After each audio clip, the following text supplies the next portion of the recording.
Būna jums taip gyvenime, kad įdedate daug pastangų, kad gauti norimą rezultatą, tačiau jums nepavyksta, ateina nusivylimas, susierzinimas, kartais netgi tai tampa lieka labai ilgam, nes atsiranda baimė, kad galbūt niekada to nepasieksite. Taip būsenoje atsiranda labai daug to streso, tokio nepasitenkinimo gyvenimu, kada prarandam gyvenimo skonį, gyvenimo džiaugsmą. Man padeda priminti savo kasdien, tiesiog aš galiu būti tokioje minčių tėkmėje, kaip kad pasitikiu gyvenimu. Pasitikiu, nežinau, kad visa, kas vyksta mano gyvenime, vyksta tai, kas man geriausia. Kūrėjas mano sielą veda ten, kur jinai turi būti. Jeigu pavyksta ateiti į tą būseną, kad visiško totalaus pasitikėjimo, pasidavimo, kapituliacijos, tai tada pamatai, kad gyvenimas tampa labai tokiu sinchronišku, kad viskas ateina laiku, visi resursai, visos priemonės ir tarsi vyksta daug stebuklų. Jeigu taip reaguoja į savo ligą, iš tos tokios pozicijos, kad aš visiškai pasiduodu, tegul vyksta tai, kas turi vykti, tai sveikimas vyksta daug greičiau ir be kažkokių tai sudėtingų pastangų. Tai yra mano patirtis ir man tai padeda būti kasdien be sumaišaties kažkokios, tai be bėgimo, būti ramybėje. Ir siūlau toliau paklausyti filosofo, mokytojo Lao Tzu mokymą apie tai, apie visišką pasitikėjimą, apie pasidavimą. Išminčius Lao Tzu sakė, tas, kuris veikia be pastangų, pasiekia daugiau nei tas, kuris kovoja. Kaip galime suprasti šį paradoksą? Ar tinginystė gali būti ne kliūtis, o paslėpta stiprybė? Panagrinėkime. Ar tai neslaptas raktas į tikrąją galią ir vidinę pusiausvyrą, kuris mums nepasiekiamas amžinai siekiant išorės sėkmės? Lengvo veiksmo arba UVEI principas iš pirmo žvilgsnio gali atrodyti kaip neveiklumo sinonimas. Tačiau Lao Tzu suteikia jam daug gilesnę prasmę. UVEI nereiškia sėdėjimo be darbo, laukiant stebuklo. Tai subtilus menas veikti harmonijoje su gamta, nešvaistant savęs nereikalingoms pastangoms. Įsivaizduokite upę. Ji nekovoja su akmenimis, kurie blokuoja jos kelią. Ji nešvaisto energijos, kad juos suardytų. Ji tiesiog teka, švelniai apeidama kliūtis, sekdama savo prigimtimi. Jei išmoksime gyventi kaip ši upė, mūsų gyvenimas taps paprastesnis ir harmoningesnis. Lao Tzu mokė, kad kova su natūralia gyvenimo eiga yra kelias į niekur.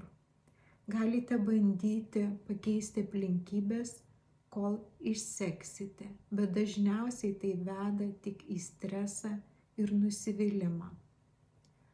Užuot laužius save ir pasaulį, verta leisti įvykiams klostyti savaime, įsiklausyti į savo vidinį balsą. Tai nėra raginimas pasyvumui, priešingai. Nesunkus veiksmas yra gebėjimas veikti tinkamu momentu, tinkamu požiūrį ir minimaliomis energijomis sąnaudomis. Kai paleidžiate visišką kontrolę ir pasitikite procesu, rezultatas dažnai viršija visus lūkesčius. UV filosofijos priėmimas yra menas daryti mažiau, bet gauti daugiau, rasti harmoniją su savimi ir pasauliu. Tai, kas naudinga, gimsta iš tuštumos, sakė išminčius. Tai ne tik graži frazė, bet ir jo mokymo pagrindas. Norėdami užpildyti savo gyvenimo prasmę, pirmiausia, turite atsikratyti visko, kas nereikalinga. Paradoksalu, ar ne? Pažvelkite į paprastą ąsotį. Kas daro jį naudingu? Molis, iš kurio jis lipdomas? Ne. Tikroji jo vertė slypi tuštumoje, kurią galima užpildyti lygiai taip pat, kaip ir mūsų gyvenimus. Mes jį pripildome iki kraštų tuštybę, nereikalingais rūpesčiais ir ambicijomis, o tada stebimės, kodėl jaučiame tuštumą. Mes tiesiog nepaliekame erdvės autentiškumui. Lao Tzu mokė, kad tuštuma nėra silpnybė, o galimybė kažkam naujam. Pasinėrę į nesibaigiančius rūpesčius, nepastebime, kaip pats gyvenimas prabėga pro šalį. Šio principo mokiausi visą gyvenimą, praktikuodamas kovos menus, sako Lao Tzu. Mūšyje, kaip ir gyvenime, svarbu ne tik veikti, bet ir mokėti paleisti, būti atviram. Tas, kuris savyje randa tuštumą, geba atlaikyti bet kokį likimo smūgį. Juk tuštuma yra erdvė laisvei, o laisvė yra ne ribų nebuvimas, o gebėjimas būti tėkmėje, nesistengiant jos pažaboti. Kaip dažnai bandome keisti pasaulį jėga, laužydami save ir aplinkinius. Tokia žmogaus prigimtis. Jam nepatinka, kai viskas vyksta ne pagal planą. Lao Tzu sakė, kad tikroji stiprybė slypi gebėjime judėti kartu su gyvenimo tėkme, o ne prieš ją. Medis nebando augti ant plikos uolos, upė nesistengia tekėti atgal. Kodėl mes taip atkakliai priešinamės? Jums tereikia priimti šį principą ir gyvenimas tampa lengvesnis. Jums reikia tapti lanksčiam, kaip bambukas, kuris lenkiasi vėjo gūsiuose, bet niekada nelūžta. Jis nesipriešina, jis priima. Tai yra tikrosios stiprybės paslaptis. Nebandykite pakeisti to, ko negalima pakeisti, bet išmokite gyventi harmonijoje su tuo. Kai priimsime gyvenimą tokį, koks jis yra, pats pasaulis parodys teisingą kelią. Jums tereikia išmokti tai išgirsti.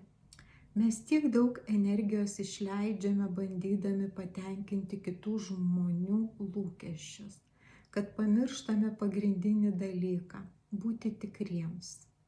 Išminčius mokė, kad galingiausi ir harmoningiausi veiksmai gimsta iš vidaus.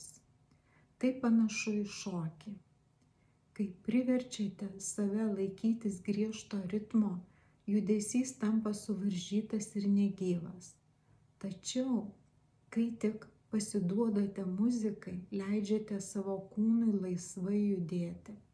Šokis atgyja, tampa natūraliu ir gražiu. Tas pats ir gyvenime. Kai nustojate kontroliuoti kiekvieną akimirką, ji pati siūlo tinkamą judėjimą. Tai nereiškia sėdėjimo ir laukimo. Tai reiškia būti darnoje su savimi ir pasauliu, leisdami įvykiams subręsti. Gyvenk lengvai, gyvenk natūraliai. Tai yra tikrasis meistriškumas. Prisimink, kiek kartų bandei kontroliuoti kiekvieną smulkmeną, kiek pastangų reikėjo įdėti, kad viskas būtų gerai ir kiek nusivylimo atnešė rezultatas.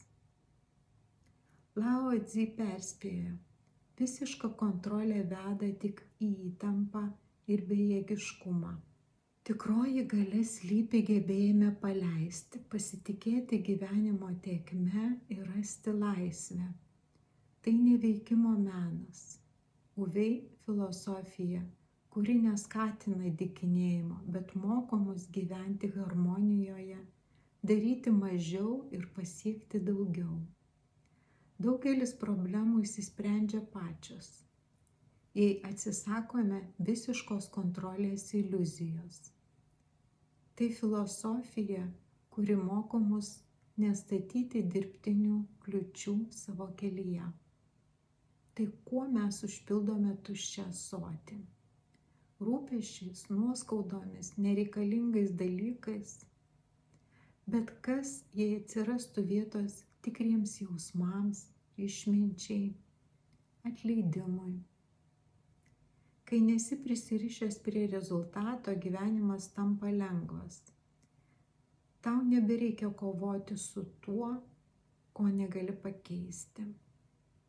Tuštuma yra tavo tikroji stiprybė.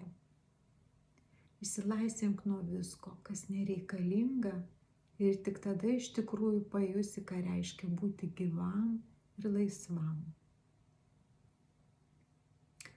Gyvenimo lenktynėse žmonės dažnai pamiršta paprastą, bet galingą principą, kurio mokė Lao Tzu – nuoseklumą.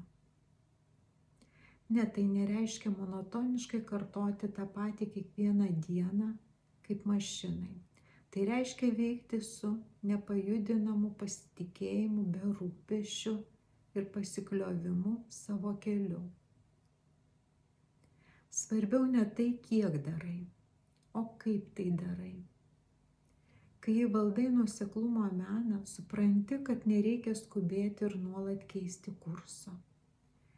Tiesiog judėk į priekį, užtikrintai ir ramiai. Ir tada neišvengiamai pasieksi tai, ko trokšta tavo širdis.